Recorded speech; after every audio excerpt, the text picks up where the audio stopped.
ન્યૂઝમાં સૌથી પહેલા વાત રાજકોટની, જ્યાં આટકોટ પાસે સર્જાયેલ ગમખ્વાર અકસ્માતમાં 5 લોકોના મોત થયા છે। જંગવડ પાસે કાર પલટી જતા કારમાં સવાર લોકોમાંથી 5 લોકોના મૃત્યુ થયા, જ્યારે 2 લોકો ઈજાગ્રસ્ત છે। રાઘોડા ગામના આહિર પરિવારને આ અકસ્માત નડ્યો, જેઓ લગ્ન પ્રસંગમાંથી પરત ફરી રહ્યા હતા। તે સમયે અકસ્માતની આ ઘટના બની।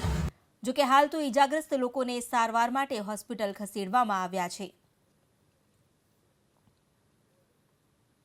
પલટી ખાઈને કાર નજીકમાં ખાડામાં ખાબકી હતી, જેને કારણે 5 લોકોના મૃત્યુ થયા છે। આ અંગે વધુ જાણકારી આપી રહ્યા છે સંવાદદાતા પરાક્રમસિંહ। પરાક્રમ, જે અકસ્માત સર્જાયો છે આટકોટ પાસે, ઘટના કેવી રીતે બની, શું વિગતો પ્રાપ્ત થઈ છે?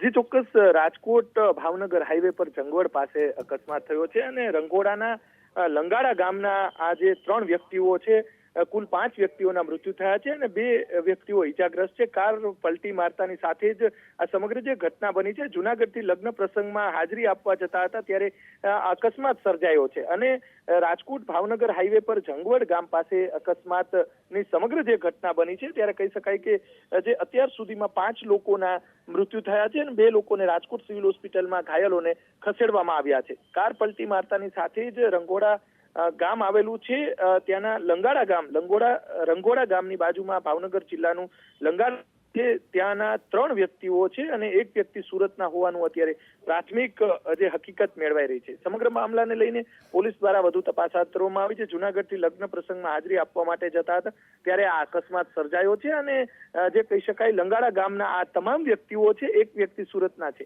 કુલ 5 વ્યક્તિઓના મૃત્યુ થયા છે અને ગાડી છે તે GJ5 એટલે કે સુરતની હોવાનું અત્યારે પ્રાથમિક દ્રષ્ટિએ માલુમ પડી રહ્યું છે। જી, આભાર આપનો જાણકારી આપવા બદલ। સુરતની ગાડી હતી, જેમાં આ લોકો સવાર હતા અને પ્રસંગમાંથી પરત ફરી રહ્યા હતા।